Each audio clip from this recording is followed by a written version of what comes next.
This is an audiobook edition of Jawaharlal Nehru's autobiography, produced and narrated by Giribala Joshi.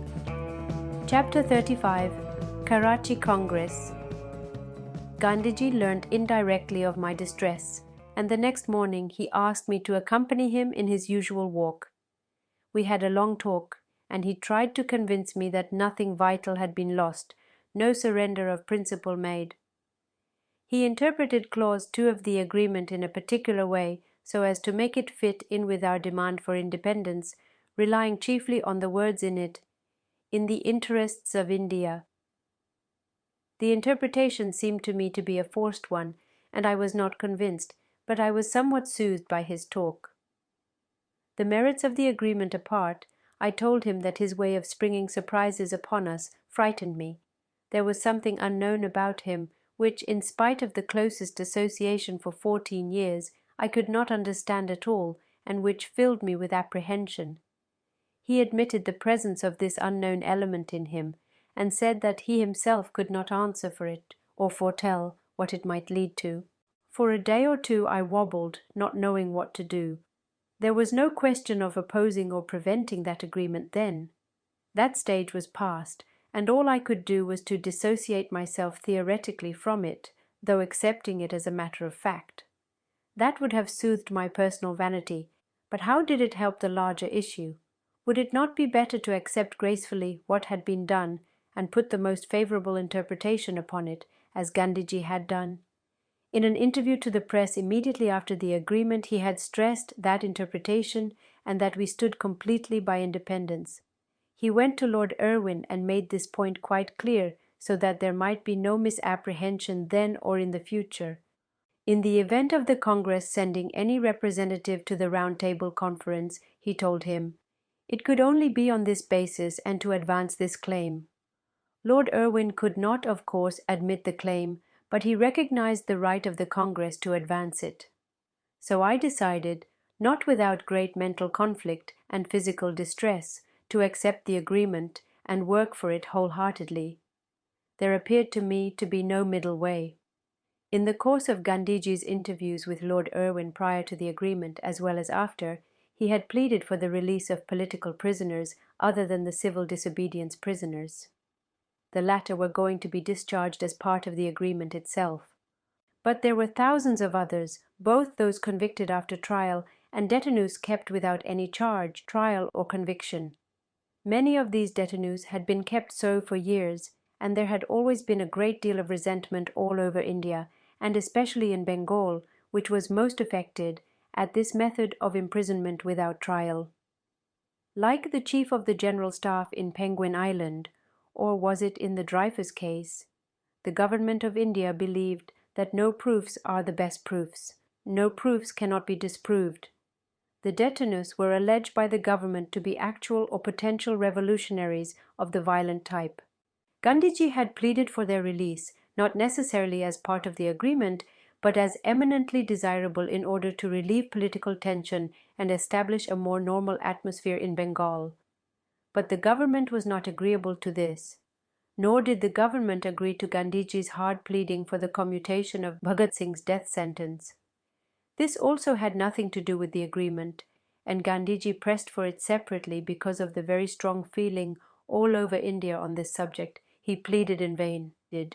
I remember a curious incident about that time, which gave me an insight into the mind of the terrorist group in India. This took place soon after my discharge from prison, either a little before father's death or a few days after. A stranger came to see me at our house, and I was told that he was Chandrasekhar Azad. I had never seen him before, but I had heard of him 10 years earlier, when he had non-cooperated from school and gone to prison during the NCO movement in 1921. A boy of 15 or so then, he had been flogged in prison for some breach of jail discipline. Later, he had drifted towards the terrorists, and he became one of their prominent men in North India. All this I had heard vaguely, and I had taken no interest in these rumours. I was surprised, therefore, to see him.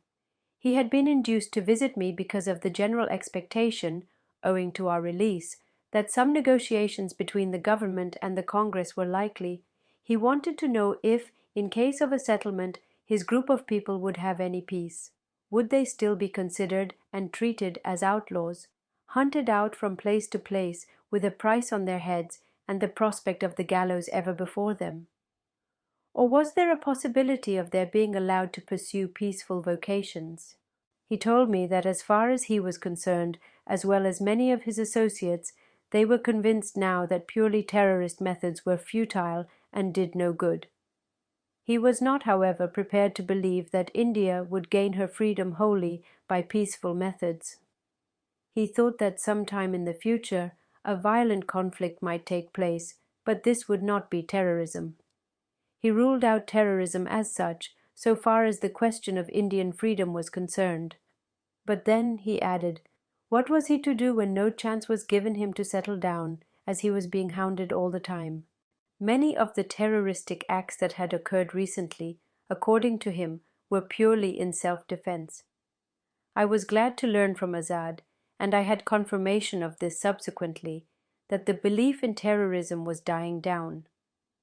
As a group notion, indeed, it had practically gone, and individual and sporadic cases were probably due to some special reason, act of reprisal, or individual aberration, and not to a general idea. This did not mean, of course, that the old terrorists or their new associates had become converts to nonviolence or admirers of British rule. But they did not think in terms of terrorism as they used to. Many of them, it seems to me, have definitely the fascist mentality. I tried to explain to Chandrasekhar Azad what my philosophy of political action was, and tried to convert him to my viewpoint. But I had no answer to his basic question, what was he to do now? Nothing was likely to happen that would bring him or his like any relief or peace. All I could suggest was that he should use his influence to prevent the occurrence of terrorist acts in the future, for these could only injure the larger cause as well as his own group. 2 or 3 weeks later, while the Gandhi-Irwin talks were going on, I heard at Delhi that Chandrasekhar Azad had been shot down and killed by the police in Allahabad. He was recognized in the daytime in a park and was surrounded by a large force of police. He tried to defend himself from behind a tree. There was quite a shooting match, and he injured 1 or 2 policemen before he was shot down. I left Delhi soon after the provisional settlement was arrived at, and went to Lucknow. We had taken immediate steps to stop civil disobedience all over the country, and the whole Congress organization had responded to our new instructions with remarkable discipline. We had many people in our ranks who were dissatisfied, many firebrands, and we had no means of compelling them to desist from the old activities. But without a single exception known to me, the huge organization accepted in practice the new rule, though many criticized it. I was particularly interested in the reactions in our province, as the no-tax campaign was going strong in some areas there. Our first job was to see that the civil disobedience prisoners were discharged. Thousands of these were discharged from day to day, and after some time only a number of disputed cases were left in prison, apart, of course, from the thousands of detainees and those convicted for violent activities who were not released. These discharged prisoners, when they went home to their town or villages, were naturally welcomed back by their people. There were often decorations and buntings and processions and meetings and speeches and addresses of welcome.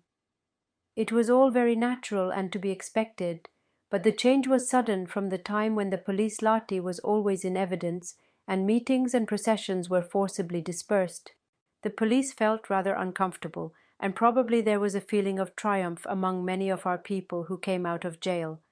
There was little enough reason to be triumphant, but a coming out of jail always brings a feeling of elation, unless the spirit has been crushed in jail. And mass jail deliveries add very much to this exhilaration. I mention this fact here because in later months great exception was taken by the government to this air of triumph, and it was made a charge against us.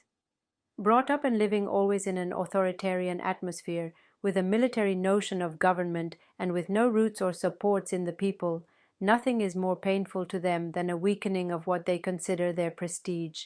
None of us, so far as I know, had given the least thought to the matter, And it was with great surprise that we learnt later that government officials, from the heights of Shimla to the plains below, were simmering with anger and wounded pride at this impudence of the people. The newspapers that echo their views have not got over it yet, and even now, 3.5 years later, they refer with almost a visible shudder to those bold bad days when, according to them, congressmen went about in triumph as if they had won a great victory. These outbursts on the part of the government and its friends in the press came as a revelation to us. They showed what a state of nerves they had been in, what suppressions they had put up with, resulting in all manner of complexes. It was extraordinary that a few processions and a few speeches of our rank-and-file men should so upset them. As a matter of fact, there was in Congress ranks then, and even less in the leadership, no idea of having defeated the British government. But there was a feeling of triumph amongst us at our own people's sacrifices and courage. We were a little proud of what the country had done in 1930. It raised us in our self-esteem, gave us confidence, and even our littlest volunteer straightened himself and held up his head at the thought of this. We also felt that this great effort, which had attracted world attention, had brought enormous pressure on the British government and had taken us nearer our goal. All this had nothing to do with defeating the government, and indeed many of us were fully conscious of the fact that the government had done rather well in the Delhi Pact. Those of us who pointed out that we were far from our goal and big and difficult struggles lay ahead were accused by friends of the government of warmongering and going behind the spirit of the Delhi Pact. In the United Provinces, we had now to face the agrarian problem. Our policy now was one of cooperation, as far as possible, with the British government, and immediately we put ourselves in touch with the UP provincial government. After a long interval, for a dozen years we had had no official dealings with them, I visited some of the high officials of the province to discuss the agrarian question. We also carried on a lengthy correspondence on the subject. Our Provincial Congress Committee appointed one of our leading men, Govind Ballabh Pant, as a special liaison officer to keep in continuous touch with the provincial government. The facts of the agrarian crisis, of the tremendous fall in agricultural prices, and of the inability of the average peasant to pay the rent demanded, were admitted. The question was, what remission should be given, and in this matter the initiative lay with the provincial government. Ordinarily the government dealt with the landlords alone, and not with their tenants direct, and it was for the landlords to reduce or remit rents. But the landlords refused to do any such thing, so long as the government did not remit part of their revenue demand. And in any event they were not, as a rule, keen on giving remissions to their tenantry. So the decision rested with the government. The Provincial Congress Committee had told the peasantry that the no-tax campaign was off, and they should pay as much of their rent as they could. But, as their representatives, they had demanded heavy remissions. For a long time government took no action. Probably it was handicapped by the absence on leave or special duty of the governor, Sir Malcolm Haley. Prompt and far-reaching action was necessary, but the acting governor and his colleagues hesitated to commit themselves and preferred to delay matters till the return of Sir Malcolm Haley in the summer.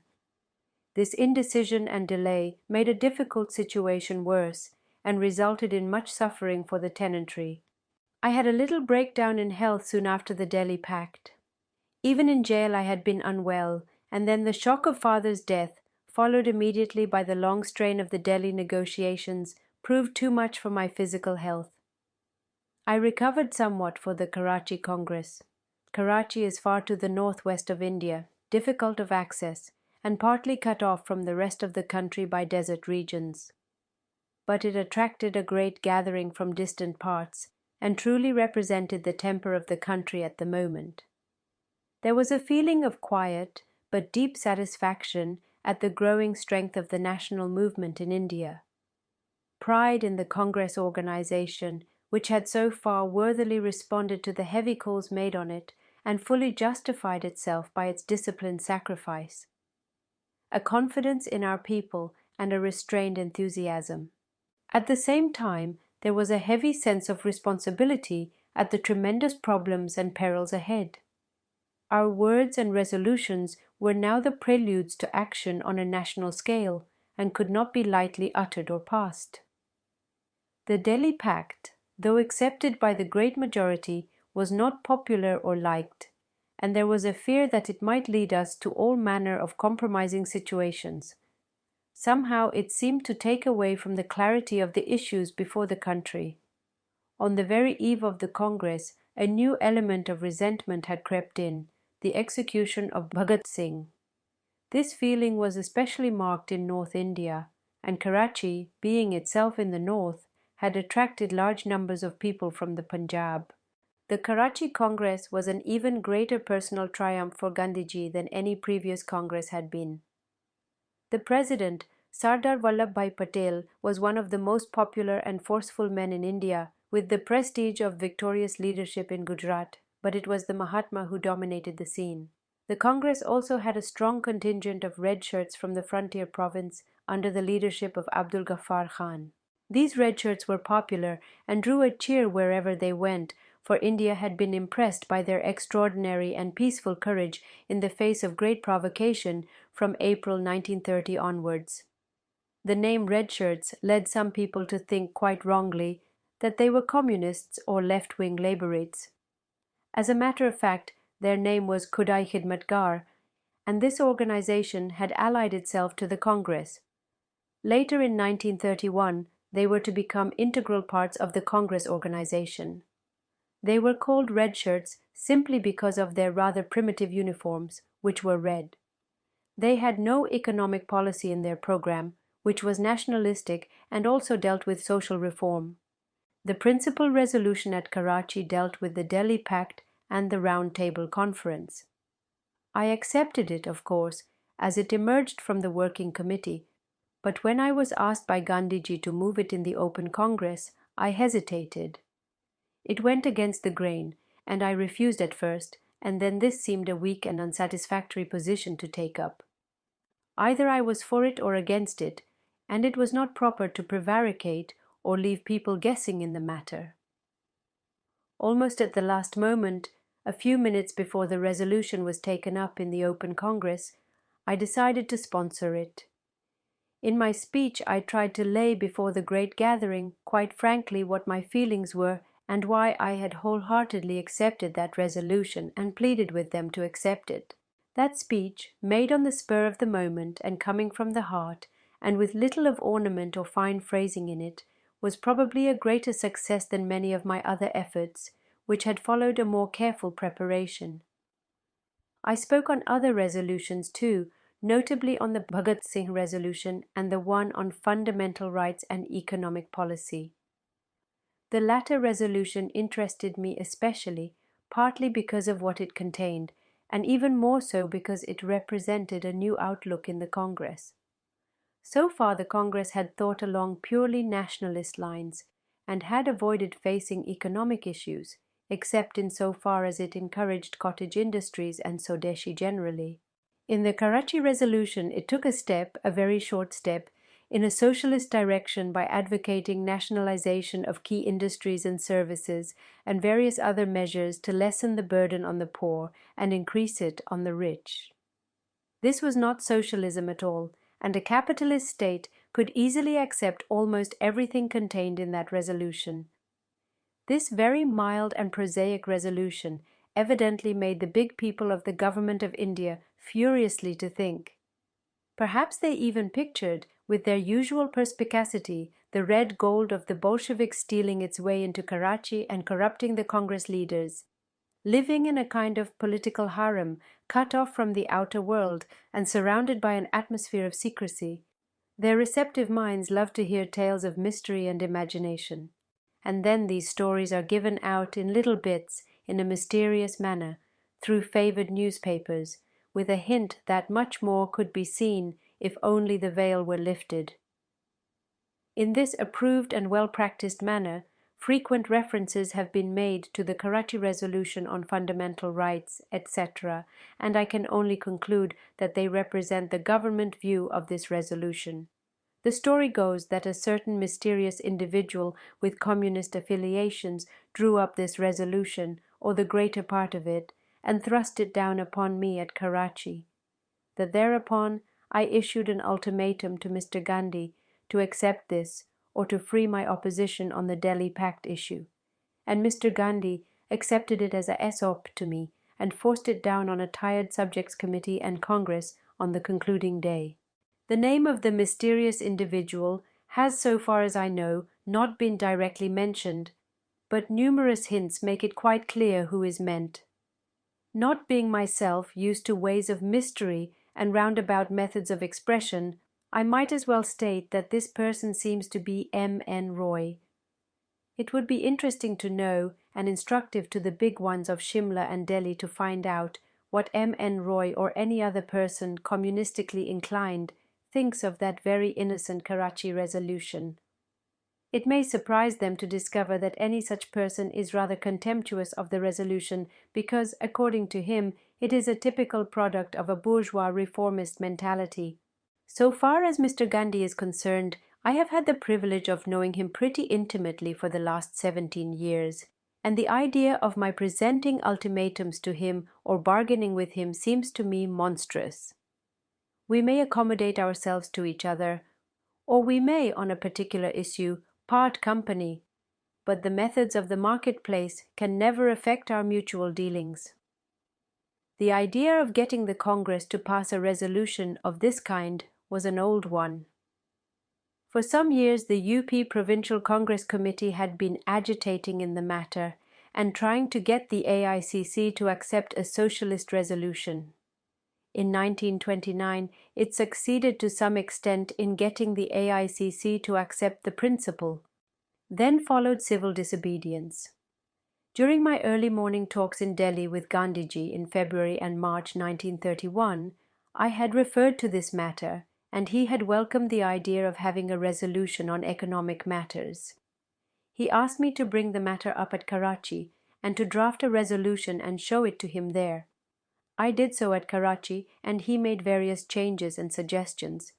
He wanted both of us to agree on the wording before we asked the working committee to consider it.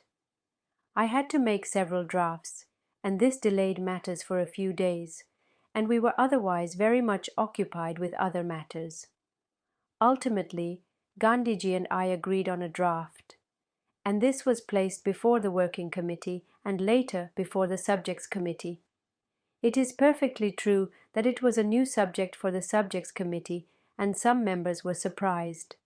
However, it was easily passed by the committee and the Congress and was referred to the AICC for further elucidation and enlargement on the lines laid down. While I was drafting this resolution, various people who used to come to my tent were sometimes consulted by me about it. But M.N. Roy had absolutely nothing to do with it, and I knew well enough that he would disapprove of it and laugh at it. I had come across M.N. Roy in Allahabad some days before coming to Karachi. He turned up suddenly one evening at our house, and though I had no notion that he was in India, I recognized him immediately, having seen him in Moscow in 1927. He saw me at Karachi also, but that was probably for not more than 5 minutes. During the past few years, Roy had written a great deal in condemnation of me politically, and he had often succeeded in hurting me a little. There was a great deal of difference between us, and yet I felt attracted towards him, and when later he had been arrested and was in trouble, I wanted to do what little I could, and that was little enough, to help him. I was attracted to him by his remarkable intellectual capacity. I was also attracted to him because he seemed such a lonely figure, deserted by everybody. The British government was naturally after him. Nationalist India was not interested in him, and those who called themselves communists in India condemned him as a traitor to the cause. I knew that after many years' residence in Russia and close cooperation with the Comintern, he had parted with them, or perhaps been made to part. Why this happened I did not know, nor do I know still, except very vaguely, what his present views or his differences with the orthodox communists are. But this desertion of a man like him by almost everybody pained me, and against my usual habit, I joined the Defense Committee. Since that summer in 1931, over 3 years ago now, he has been in prison, unwell, and practically in solitary confinement. One of the final acts of the Congress session at Karachi was to elect a new working committee. This is elected by the All India Congress Committee, but a convention has grown up that the suggestions of the President for the year, made in consultation with Gandhiji and sometimes other colleagues, are accepted by the AICC. The Karachi election of the Working Committee led to an untoward result, which none of us anticipated then. Some Muslim members of the AICC objected to this election, in particular to one Muslim name in it. Perhaps they also felt slighted because no one of their group had been chosen. In an All India Committee of 15, it was manifestly impossible to have all interests represented. And the real dispute, about which we knew nothing, was an entirely personal and local one in the Punjab. The result was that the Protestant group gradually drifted away from the Congress in the Punjab and joined others in an Ahrar party or Majlis-e-Ahrar. Some of the most active and popular Muslim Congress workers in the Punjab joined this, and it attracted large numbers of Punjab Muslims to it. It represented chiefly the lower middle-class elements, and it had numerous contacts with the Muslim masses. It thus became a powerful organization, far stronger than the decrepit Muslim communal organizations of upper-class folk, which functioned in the air, or rather, in drawing rooms and committee rooms. Inevitably, the Ahras drifted towards communalism, but because of their touch with the Muslim masses, they remained a live body with a vague economic outlook. They played an important part later in Muslim agitations in Indian states, notably Kashmir, where economic ills and communalism were strangely and unhappily mixed together. The defection of some of the leaders of the Ahrar party from the Congress was a serious loss for the Congress in the Punjab. But we did not know of this at Karachi. The realization came slowly in later months. This defection did not, of course, come because of resentment at the election of the Congress Working Committee. That was just a straw showing the drift of the wind. The real causes lay deeper. While we were all at Karachi, news had come of the Hindu-Muslim riots at Kanpur, to be followed soon after by the report of the murder of Ganesh Shankar Vidyarthi by a frenzied mob of persons whom he was trying to help. Those terrible and brutal riots were bad enough, but Ganeshji's death brought them home to us as nothing else could have done. He was known to thousands in that Congress camp, and to all of us of the UP he was the dearest of comrades and friend, brave and intrepid, far-sighted and full of wise counsel, never downhearted, quietly working away and scorning publicity and office and the limelight. In the pride of his youth, he willingly offered his life for the cause he loved and served, and foolish hands struck him down and deprived Kanpur and the province of the brightest of their jewels. There was gloom over our UP camp in Karachi when this news came. The glory seemed to have departed. And yet there was pride in him that he had faced death so unfalteringly and died so gloriously. End of chapter 35. Chapter 36. A Southern Holiday.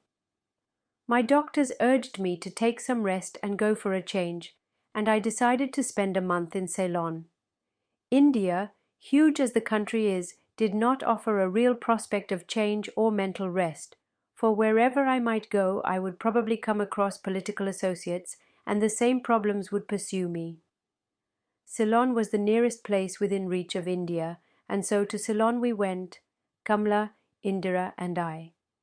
That was the first holiday I had had since our return from Europe in 1927, the first time since then that my wife and daughter and I holidayed together peacefully with little to distract our attention. There has been no repetition of that experience, and sometimes I wonder if there will be any. And yet we did not really have much rest in Ceylon except for 2 weeks at Nuwara Eliya. We were fairly overwhelmed by the hospitality and friendliness of all classes of people there. It was very pleasant to find all this goodwill, but it was often embarrassing also. At Nuwara Eliya groups of labourers, tea garden workers and others would come daily, walking many miles, bringing gracious gifts with them, wildflowers, vegetables, homemade butter. We could not, as a rule, even converse together. We merely looked at each other and smiled. Our little house was full of these precious gifts of theirs, which they had given out of their poverty, and we passed them on to the local hospital and orphanages. We visited many of the famous sites and historical ruins of the island, and Buddhist monasteries and the rich tropical forests. At Anuradhapur, I liked greatly an old seated statue of the Buddha.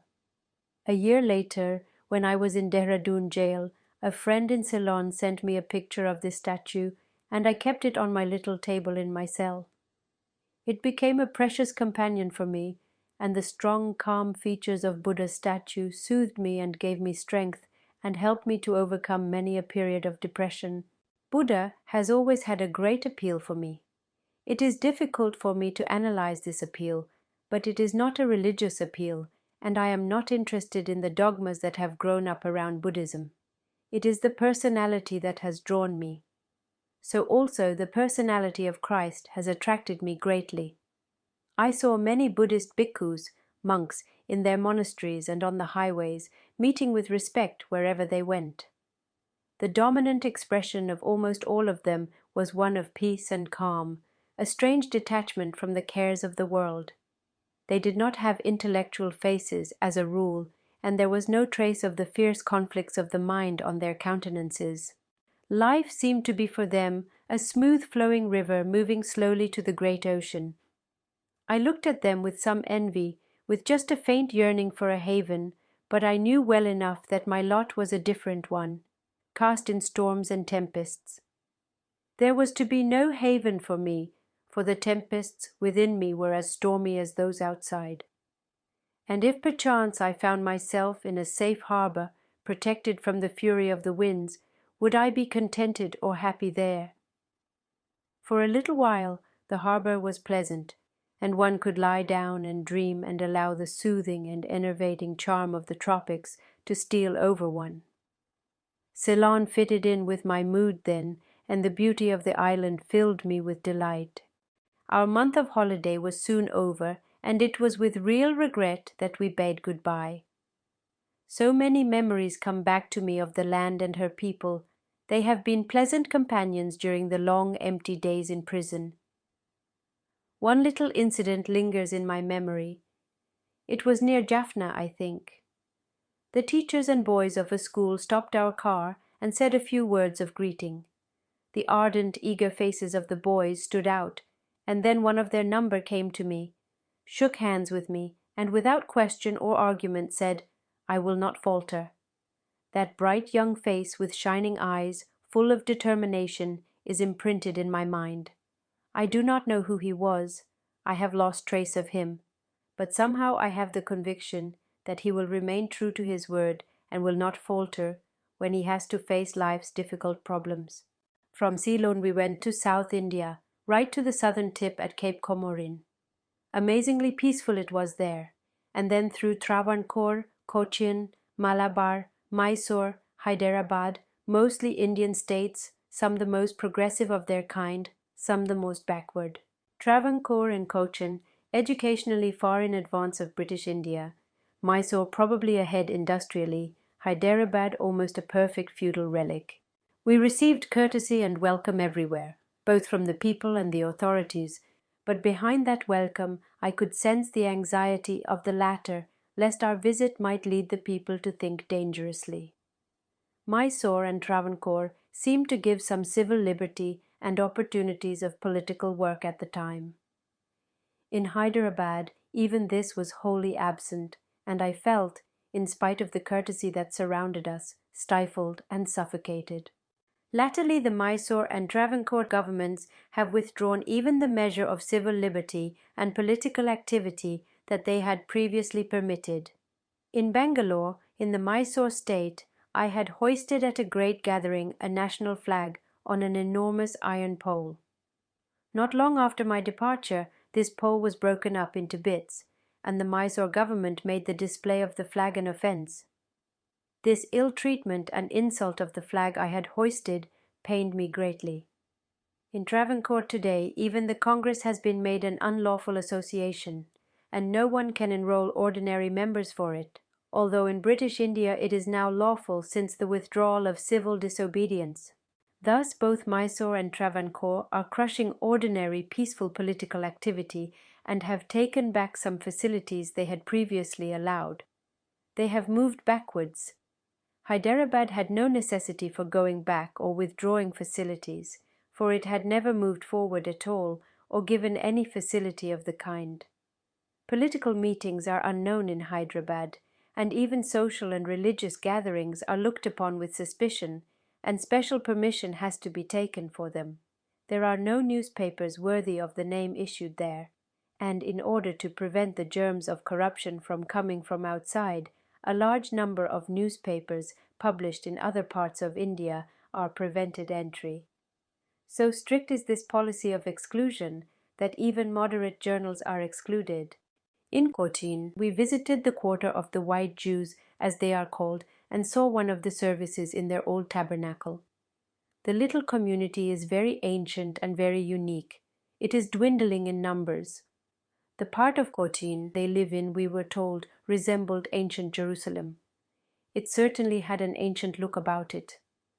We also visited, along the backwaters of Malabar, some of the towns inhabited chiefly by Christians belonging to the Syrian churches. Few people realize that Christianity came to India as early as the 1st century after Christ, long before Europe turned to it and established a firm hold in South India. Although these Christians have their religious head in Antioch or somewhere in Syria, their Christianity is practically indigenous and has few outside contacts. To my surprise, we also came across a colony of Nestorians in the south. I was told by their bishop that there were 10,000 of them. I had labored under the impression that the Nestorians had long been absorbed in other sects, and I did not know that they had ever flourished in India. But I was told that at one time they had a fairly large following in India, extending as far north as Benares. We had gone to Hyderabad especially to pay a visit to Mrs. Sarojini Naidu and her daughters Padmaja and Leelamani. During our stay with them, a small Pardhanshim gathering of women assembled at their house to meet my wife, and Kamla apparently addressed them. Probably she spoke of women's struggle for freedom against man-made laws and customs, a favorite topic of hers, and urged the women not to be too submissive to their menfolk. There was an interesting sequel to this 2 or 3 weeks later, when a distracted husband wrote to Kamla from Hyderabad and said that since her visit to that city his wife had behaved strangely. She would not listen to him and fall in with his wishes, as she used to, but would argue with him and even adopt an aggressive attitude. 7 weeks after we had sailed from Bombay for Ceylon, we were back in that city, and immediately I plunged again into the whirlpool of Congress politics. There were meetings of the Working Committee to consider vital problems: a rapidly changing and developing situation in India, the UP agrarian impasse, the phenomenal growth of the Red Shirt movement in the frontier province under Khan Abdul Ghaffar Khan's leadership, Bengal in an extreme state of tension and suppressed anger and unrest, the ever-present communal problem, and petty local conflicts over a variety of issues between congressmen and government officials involving mutual charges of breaches of the Delhi Pact. And then there was the ever-recurring question: was the Congress to be represented at the second Round Table Conference? Should Mahatma Gandhi go there? End of chapter 36.